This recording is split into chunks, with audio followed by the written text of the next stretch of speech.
2020 was not what I and probably the rest of the world expected.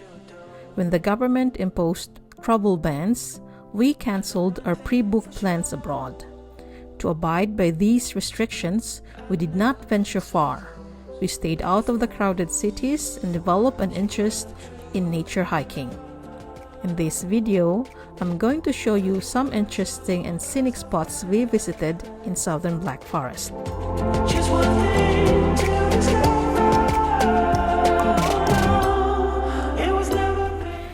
We spent our autumn holiday exploring quiet towns and nature parks in our region.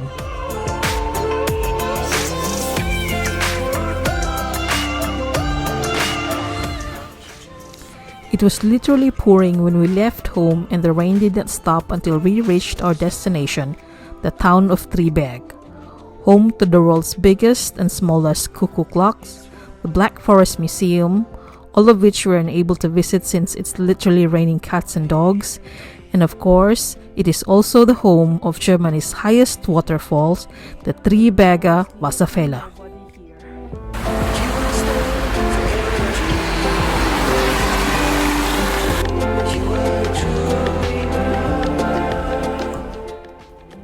The continuous downpour covered the forest trail in mist and left Wutachschlucht River practically raging.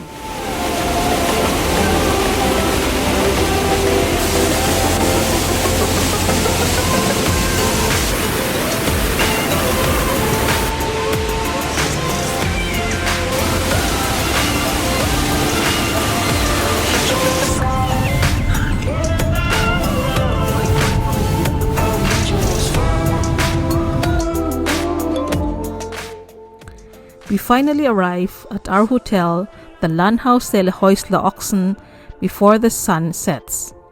The place smelled and looked immaculately clean. The bedrooms tastefully furnished, with a terrace that offers a beautiful view.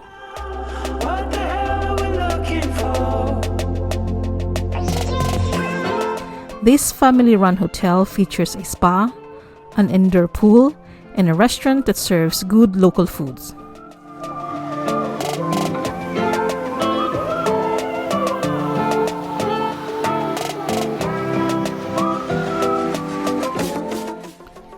So if you want to experience warm Schwarzwälder hospitality, give this place a visit. I highly recommend it.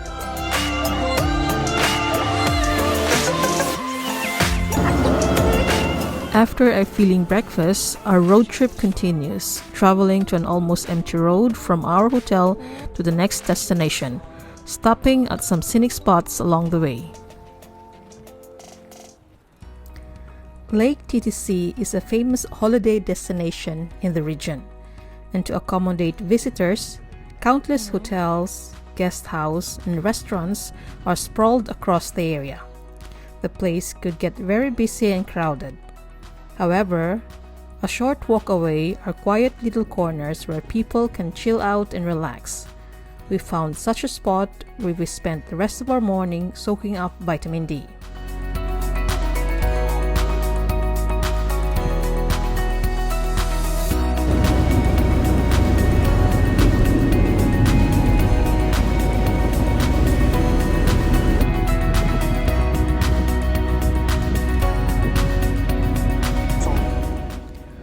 On the third day, we drove to Wutachschlucht, or Wutach Gorge.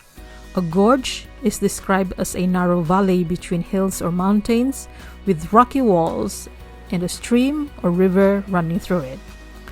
There are plenty of hiking trails in this area, and we took a 5-hour hike, occasionally meeting up enthusiastic hikers and campers along the way.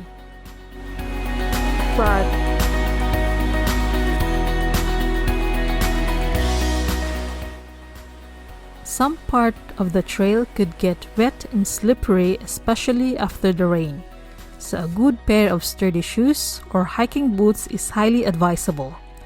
As always, be mindful of your surroundings and stay safe all the time.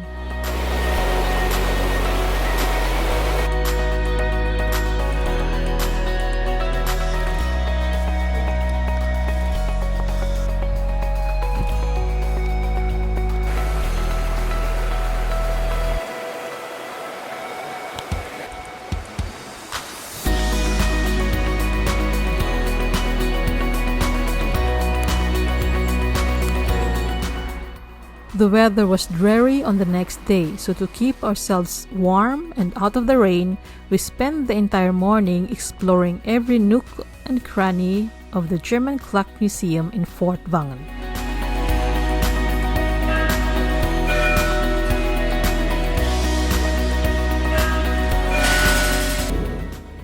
We drove to a restaurant recommended and once visited by a family, the watermill turned shop and restaurant Hexenlochmühle, which means Witch's Hole Mill.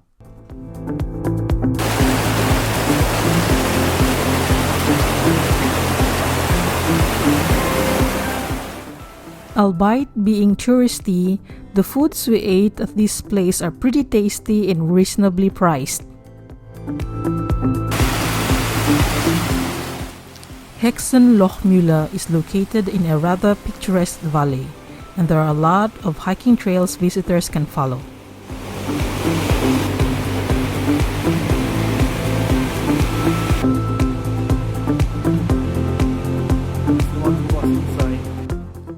On the fifth day, we bid cheers and said auf Wiedersehen to the friendly hotel staff before driving further to our next destination, Lake Constance. Before that, we stopped by another gorge, the Wutachschlucht, and took an almost 2-hour hike passing by steepy trails, moss-covered rocks, dense forest, gushing brooks, and cascading waterfalls. Our hike led us to the towering Ravenna Bridge.